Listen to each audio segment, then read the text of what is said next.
በስመ አብ ወወልድ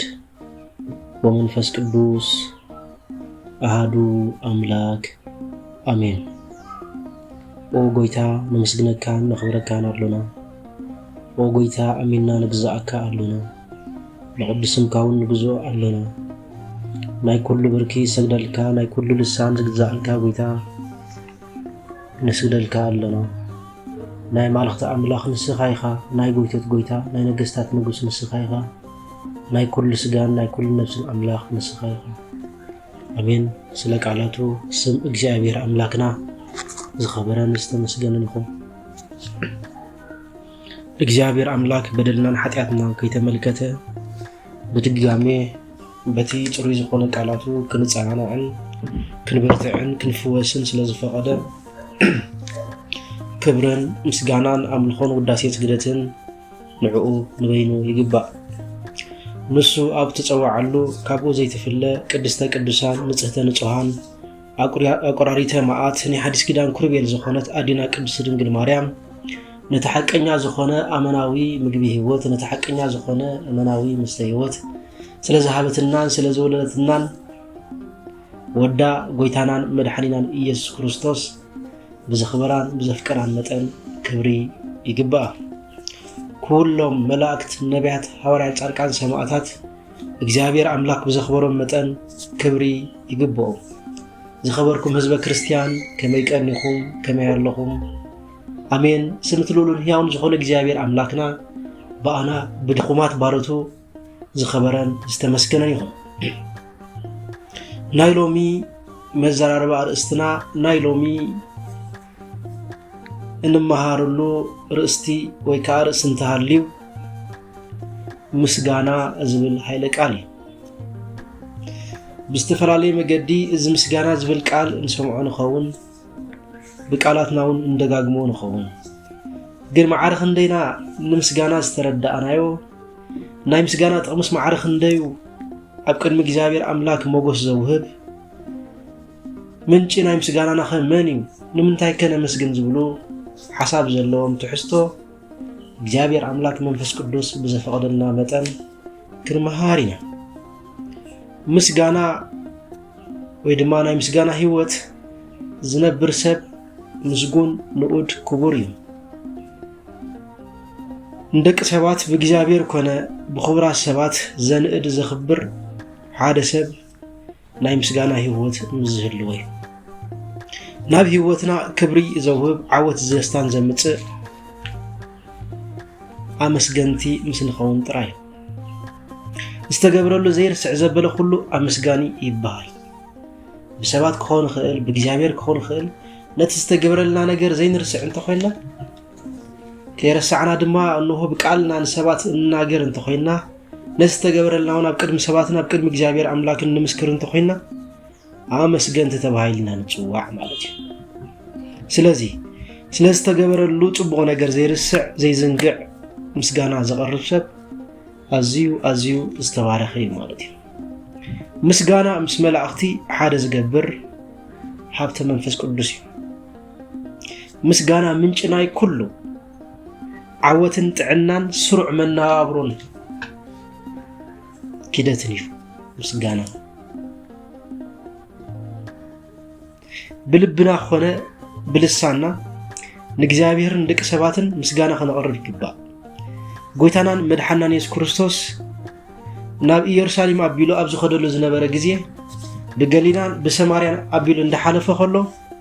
ንሁ 10 ለምጻማት ብለምፂ ሕማም ዝተወቕዑ፣ ብለምፂ ሕማም ዝላደዩ፣ ብለምፂ ሕማም ካብ ሰባት ዝተፈለዩ ዝተፈንፈኑ 10 ሕሙማት ረኸበሞ። ነዞም 10 ለምጻማት ድማ ፈወሶም ይብለና ቅዱስ ቃሉ። እንተኾነ ግና ካብዞም 10 ለምጻማት ሓደ ጥራይ ነበረ ብዝተገበረሉ ናይ እግዚአብሔር አምላክ ውዕለት እንዳመስገነ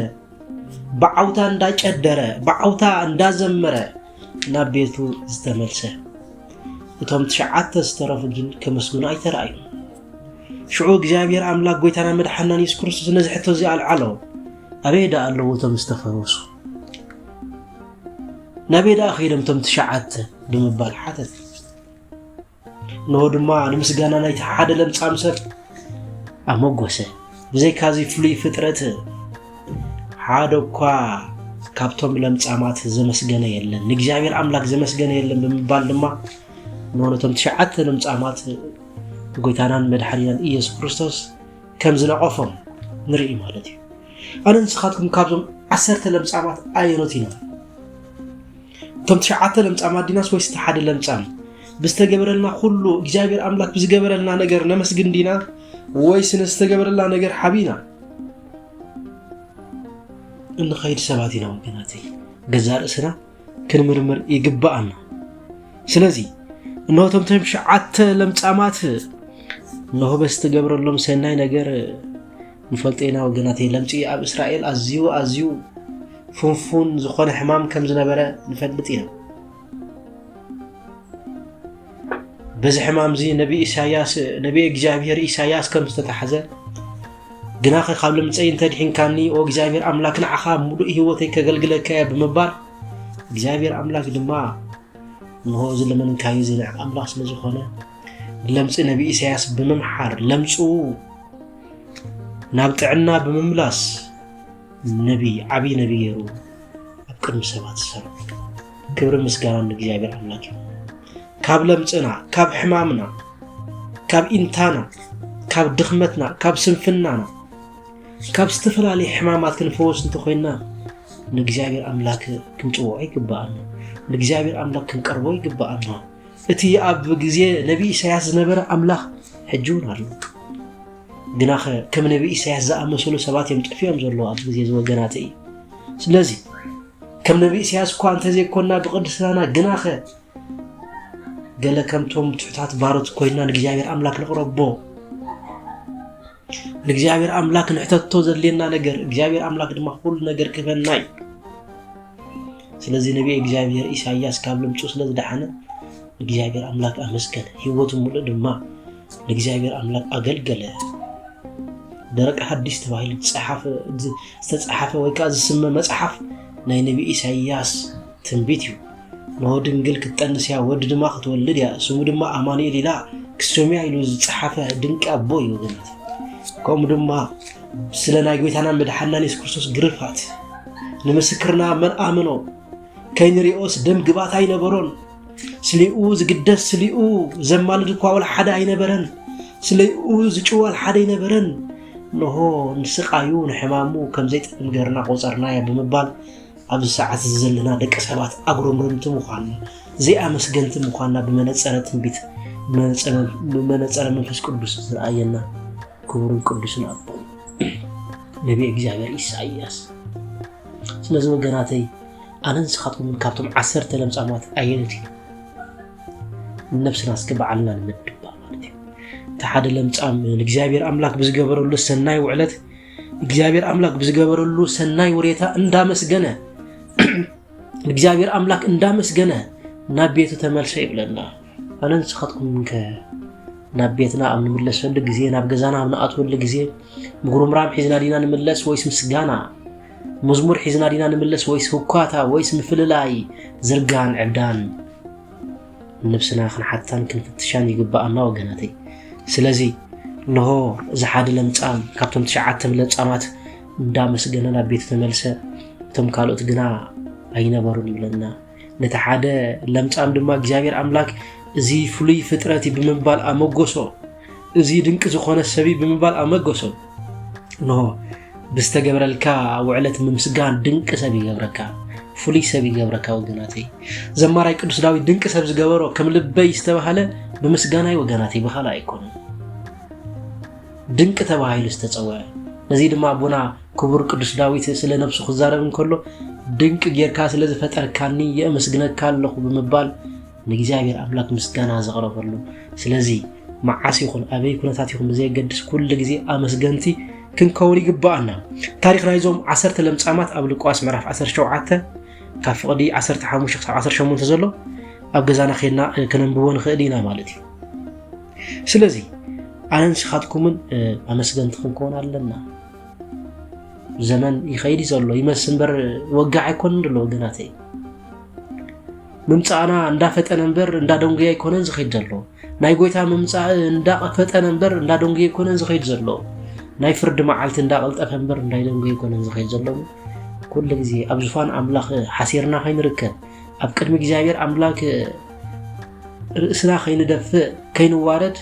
ካብ ሎሚ ጀሚርና ኣመስገንቲ ክንከውን ይግባአና ኩሉ ፍጥረት ንእግዚአብሔር የመስግን ፀሓይ ነቲ ዝነበራ ግርማ ሌሊት ወይ ካ ግርማ ለይቲ ጋሊሃ እንሆ ብብርሃን እግዚአብሔር ኣምላክ ተመስግን ኣዕዋፍ ሰማያት ነቲ ዝነበረ ግርማ ለይቲ ሓሊፈን ጩ ብምባል ንእግዚአብሔር ኣምላክ የመስግና ንፋስ ኩሉ ፍጥረት ኣብ ዓለም ዘሎ ኣግራብ ከይተረፈ ኩሉ ንእግዚአብሔር ኣምላክ የመስግን ስለተስተገብረሉ ውዕለታ የመስግን ወገናተይ ዘይነ መስግን ግን ኣነንስኻትኩም ካብ ተፈጥሮ ዘይነ ሓይሽ ኣጉሮም ረምቲ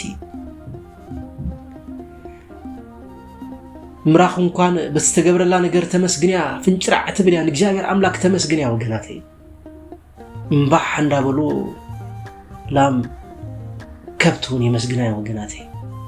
ዘይነ መስግን ኣነንስኻትኩም ያ ዓሳታት ኣብ ባሕሪ የመስግኑ ወገናተይ ይሰራሰሩ እዮም በስተገብረሉ ናይ እግዚአብሔር ኣምላክ ውዕለት ቀላያት ያ ጎይታና መድሓኒና ኢየሱስ ክርስቶስ ኣብ ዝመጸሉ ግዜ ነው ጎይታን መድሓኒና ኢየሱስ ክርስቶስ ባሕሪ ኣሃደመት ይብለና ገቦታትን ቀጥቀጡ ይብለና እዚ ናይ ምስጋኖ ምልክት ይወገናት ስለዚህ ፍትፈጥሮ እንኳን እግዚአብሔር አምላክ ካባ መስገነ አነንስኻትኩም ግናን ክንዴና ይነስተገብረልና ነገር ካፍ ተፈጥሮ አብሊጽ ዝፈጠረና እግዚአብሔር አምላክ ከነ መስኩኖ ዘይግባአና ወገናት አማን ብታንያ ኸይተረፉ ኳ እንዳበሉ አመስግነም ይው ወሰአና በአርያም ንወድ ዳዊት እትካብ ሰማይ ዝመጽእ ንሱ ብሩኽ እዩ ንሱ ዝተመስገነ ዝተባረኸ ብምባል አማን ቢታንያ አመስግነም ወገናተይ ስለዚህ አነንስኻትኩም ከነ መስገን ይግባአና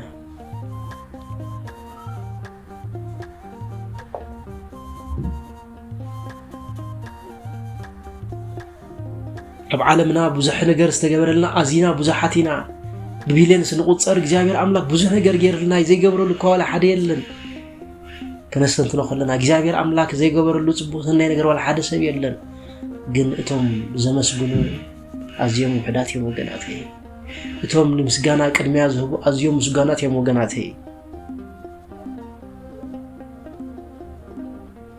ምስጋና ኣብ ንቕርበሉ ግዜ ዝኸብር ኣብ ቅድሚት ዝስራዕ እግዚአብሔር ወገናት ንእግዚአብሔር አምላክ ምስነ ኸብር ድማ ኣነንስኻትኩም ንኸብር ማለት እዩ ኣብ እግዚአብሔር አምላክ ዘለና ኣኽብሮት ኣመና ክንገልጽ ተኾይና ኣመና ኣመስገንቲ ክንከውን ይግባአና ንእግዚአብሔር አምላክ ምምስጋን ድማ ግዜን ቦታን ኩነታትን ኣይውስኖን ይገናተይ ኣብ ኤፌሶን ምዕራፍ 5:20 ከም ዝብል ኃይለ ቃል ኣሎ ንእግዚአብሔር አቦ ስለ ኩሉ ነገር ብስም ጎይታ ኢየሱስ ክርስቶስ كل ساعة أمسجنوه كل ساعة كل جزء بقولت جزئين كونتاتن هموتن نهون مسجانا أجدبوني مسجانا كل جزء خنا مسجني كبعنا وجناتي مسجانا مس ملاقت حادث جبر هابته منفس قدوس وجناتي قدس بيت كريستيان أبسرعته قبرك وخيترفت نهو مأتوي بمسجانا تجمر حزن እኮ ተኾነ ሰብ ከባና እኮ ይፈለንት አሎ ግን መጀመሪያ ንእግዚአብሔር ያተመስግን ለዝፈጠራ አምላክ ያተመስግን ስለዚህ ምስጋና ኩነታትን ህሞትን ቦታን አይፈልየኒ ኩሉ ግዜ አመስገንት ክንኮን ይግባአና ኣብ ቀዳማይ ተሰሎንቄ ምዕራፍ 5 ከፍቅድ 17 ክሳብ 18 ከም ዝብል ኃይለ ቃል ኣሎ ከይቋረጽኩም ጸልዩ ብኹሉ አመስግኑ كماي اتي اب كريستوس يسوس زلكم هيوت املاح زدليو ازي بلنا زدليو ازي غريتا زدليو كي قارزكم تصليو بكل امسغنو كماي ابت بكريستوس يسوس زلكم هيوت املاح زدليو ازي بلنا كي قارزكم تصليو كي قارزكم امسغنو بلنا እግዚአብሔር አምላክ ካባኹም ዝደልዮ ህይወት ይሉ ዝቅበሎ ነገር እንተሃሊ ምስጋና እዩ ጸሎት ይወግናት ቤተክርስቲያንና ድማ ካብ ተቀዳማይ ክፍልታት ናይ ጸሎት ሓደ ምስጋና ኢላ ትጽር ቀዳማይ ምስጋና ኣብ ዝኾነ ሰዓታት ስብሐት ለአብ ስብሐት ለወልድ ስብሐት ለመንፈስ ቅዱስ ኢላ ትጅምር ኩሉ ግዜ ለቱ ስብሐት ይኩን ስለዚ ምስጋና ህይወትና ብእግዚአብሔር አምላክ ሚዛን ክትረክብ እንተኾይና ኣብ መንፈሳዊ ህይወት ምህላዋን ዘይምህላዋን ክትረጋገጽ እንተኾይና ኣመስገንቲ ክንከውን ይግባአና ኣቤና ዘለና ነመስግን ደለና ነጉረምረም ስለዚ ብቃል እግዚአብሔር ህይወትና ክንዕይሮ ይግባአና ከምኡውን ኣብ ቆላስይስ ምዕራፍ 3:17 ከም ዝብል ኃይለ ቃል ኣሎ ብቃል ኮነ ወይስ ብግብሪ እትገብሮ ዘበለ ሁሉ ብስም ጎይታና ኢየሱስ ክርስቶስ ግበርዎ ብኡ ኸኣ ንእግዚአብሔር አቦ ኣመስግንዎ ብቃል ኮነ ብግብሪ እትገብሮ ነገር ኩሉ ብስም ኢየሱስ ክርስቶስ ግበርዎ ይብለና بسم ኢየሱስ ክርስቶስ ድማ ንእግዚአብሔር አቦ አመስግንዎ ይብለና ያው አባብ ዘሎ ወልድ ኣሎ ወልድ ኣብ ዘሎ አብ ኣሎ መንፈስ ቅዱስ ኣብ ዘሎ አብ ኣሎ መንፈስ ቅዱስ ኣብ ዘሎ ወልድ ኣሎ ወገናት ስለዚ ኩሉ ግዜ ንኽብር እግዚአብሔር አምላክ ነመስግን ይግባአና ወገናት ብቃል ኮነ ብግብር ንገብሮ ነገር ንስሙ ክንገብሮ ይግባአና ወገናት ስለዚህ እግዚአብሔር አምላክ አኩል አጋጣሚታት ከነመስግኖ ይግባእ አቦታትና ኣብ ዝተፈላልዩ ጽንኩር ኩነታት ንእግዚአብሔር አምላክ አመስግኖም እዮም ነቢ ዳንኤል ኣብ ጉድጓድ ኣናብስት ወዲ ያዕቆብ ቅዱስ ዮሴፍ ኣብ ቤት ማእሰርቲ 3 ደቂቃ ኣብ እቶነ እሳት ኣብ መጋርያ እሳት አመስግኖም እዮም ጴጥሮስና ሲላስ ኣብ እስር ቤት አመስግኖም እዮም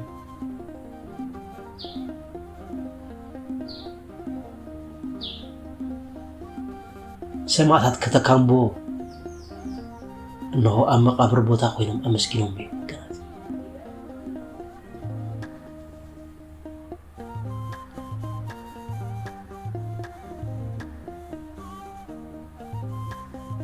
ስለዚህ ምስጋና ኩሉ ጊዜ ድለዋት ክንከውን ይግባአና ወገናቴ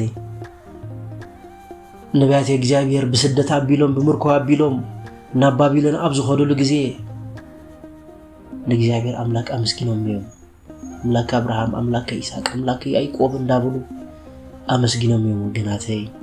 ስለዚህ ንሕና ካብዞም አሞታት እዚኣቶም እንታይ ዝተፈለየ ሽግር ገጢምና ካብዞም ቅዱሳን እዚኦም እንታይ ዝተፈለየ ኩነታት ይመጽኢልና ኩሉ ጊዜ አመስገንቲ ክንከውን ይግባአና ወገናቴ ኣብ ኩሉ ጊዜ ኣብ ኩሉ ኩነታት ኣብ ኩሉ ቦታ ኣብ ጥሜት ኣብ ጽጋብ ኣብ ጦርነት ኣብ ውግእ ኣብ ሰላም ኩሉ ጊዜ ስለቲ ዝኹሉ ዝኽእል እግዚአብሔር አምላክ ነመስግኖ ይግባአና ምክንያቱ እግዚአብሔር አምላክ ንዓና ንሰናይ ዳ እምበር ንሕማቕ ነገር ኣይጨውዓና ሓሳብ እግዚአብሔር አምላክ አባና ፍቕሪ እዩ ሓሳብ እግዚአብሔር አምላክ አባና ሓሳብ ደሓን እዩ ከምቲ ኣብ ኢሳይያስ ምዕራፍ 55 ተባሂሉ ዘሎ መገድታት እግዚአብሔር ኣብ ቅድሜና ድምድምትያ